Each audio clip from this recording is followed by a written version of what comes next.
Beredar video seorang pria menendang dan merusak sesajen yang diduga terjadi di kawasan erupsi Gunung Semeru, Lumajang, Jawa Timur.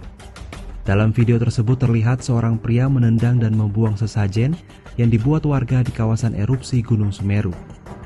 Aksi tersebut lantas menuai komentar negatif karena dianggap sebagai sikap intoleran.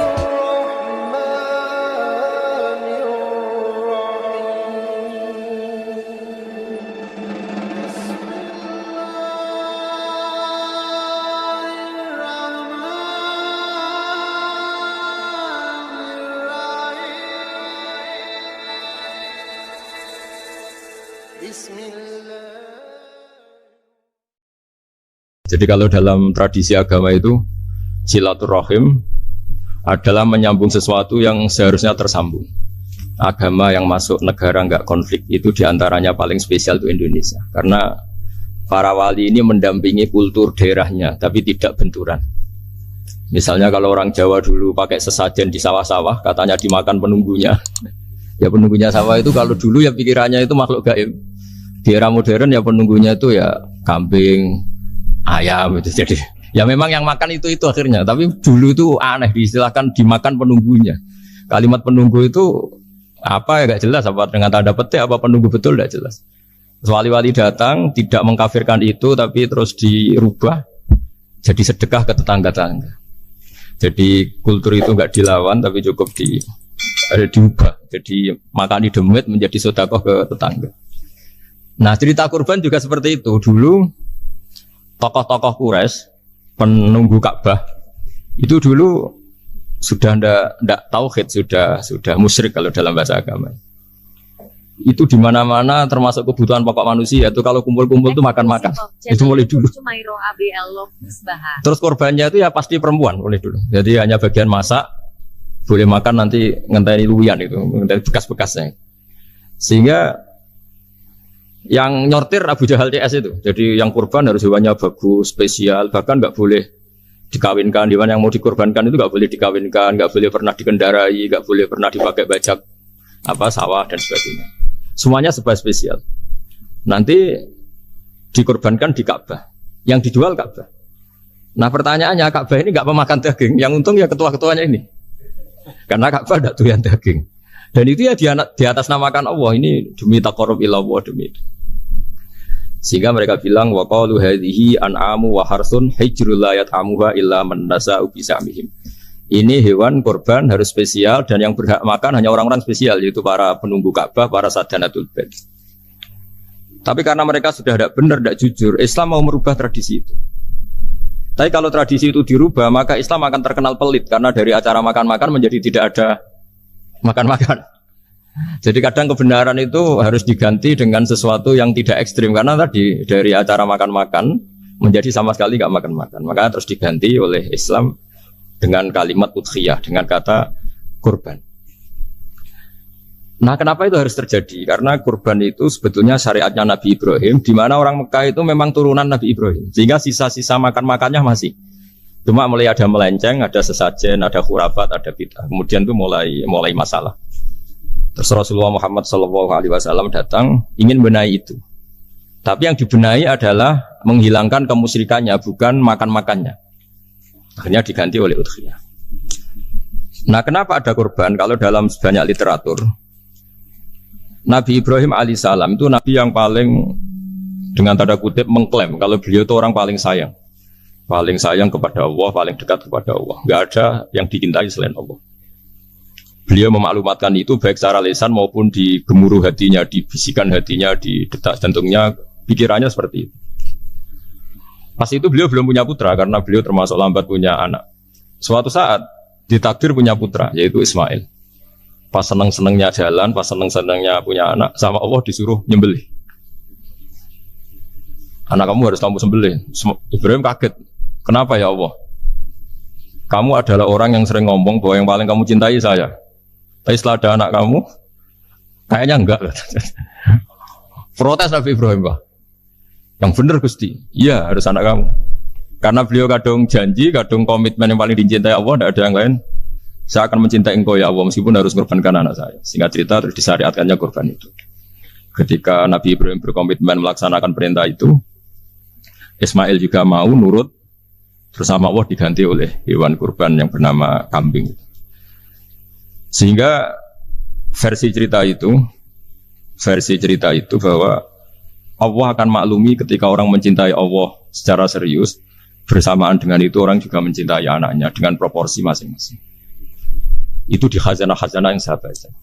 Versi kedua, tapi ini nanti nggak perlu dipertanyakan, itu versi yang paling baik, yang paling benar gimana? Yang tanya juga bid'ah, yang jawab juga bid'ah nanti.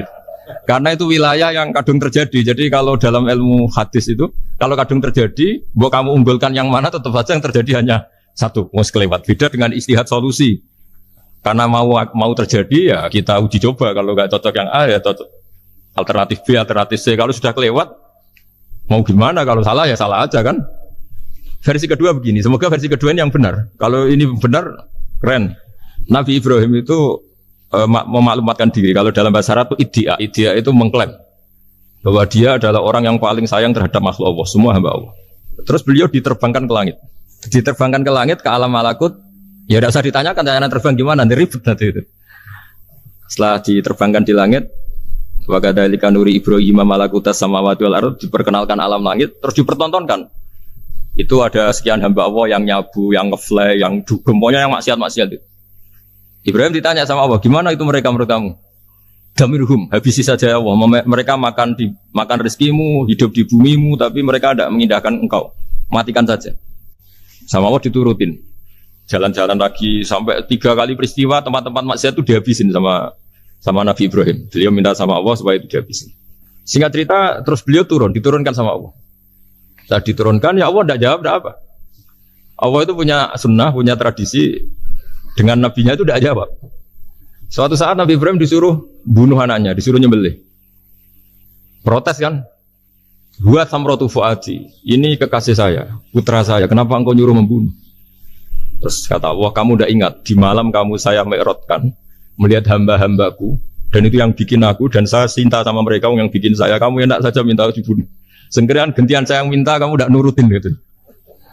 Kamu pas minta saya, tidak tak pikir, langsung tak turutin. Kenapa saya yang sekarang minta kamu mikir gitu. Tapi huwa samratu fuadi, itu buah hati saya. Dan memangnya makhluk-makhluk itu makhluk siapa? Saya yang bikin, kamu enak saja nyuruh bunuh. Nah semenjak itu jadi kearifan kita. Makanya ada guyonan di dunia kiai itu, ada anak perempuan, kan nggak lazim ya, perempuan pakai GL Pro kalau dulu, mungkin sekarang pakai Ninja, pakai celana jin. Sopo ya, wong luput suwo. Siapa itu perempuan kok gitu? Ini ponakane jenengan Mbah, astagfirullah, muga-muga pangeran nyepuro. Jadi langsung rubah dari maksudkan menjadi ndak karena keluarga. Nah, jangan-jangan kebencian kita pada maksiat itu oke, kita wajib benci maksiat, tapi tetap ada catatannya. Plus yang maksiat itu tidak orang yang terkait dengan kita. Coba kalau yang maksiat itu orang yang terkait dengan kita, itu anak kita, ponakan kita, mungkin istri kita, paling mintanya ya Allah ampuni.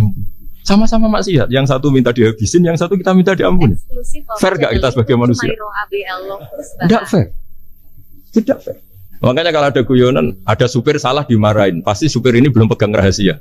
Tapi kalau sudah pegang kartu, si majikannya punya apalah gitu, simpanan gitu, wah ini pegang. Berani marah gak? Tidak ada. Jadi itu guyonan kiai. Makanya jadi manusia itu gak pernah adil sebenarnya. Makanya Allah pernah mensifati manusia itu wa kanal insanu zaluman jahula. Manusia itu sangat zalim dan sangat bodoh. Kalau misalnya jenengan tanya, orang soleh pun itu gimana? Orang soleh asal manusia tidak nabi, itu ya mesti ada zalimnya. Makanya kalau dalam kitab Hikam diterangkan, kitab Hikam itu kitab yang olah manusia. Itu menyebut begini, manusia itu siapa? Dijawab, manusia itu mangkanat mahasinuhu masawiyah. Orang yang ketika baik saja salah, apalagi ketika salah. Kita misalnya punya toko laris ya, doanya mustajab laris, pembelinya banyak, kualitasnya bagus. Pasti ada toko sekeliling yang megap-megap karena orang sekarang ke kamu kan. Sehingga orang supaya terus merasa salah. Robbana dzalamna anfusana. Meskipun kita sedang benar pun, saya termasuk kiai yang kalau ngelepas haji, mungkin yang haji itu mangkel. Karena saya tidak pernah muji-muji haji, meskipun saya melepas orang haji. Umumnya kiai kalau ada orang haji kan dilepas haji mabrur, tidak ada lain balasan kecuali surga. Saya itu karena pernah kecil, pernah dengerin masyarakat. Itu ngenes ketika si kiai pidato tadi ternyata ngenes. Ngenesnya seakan-akan surga itu hanya milik yang haji.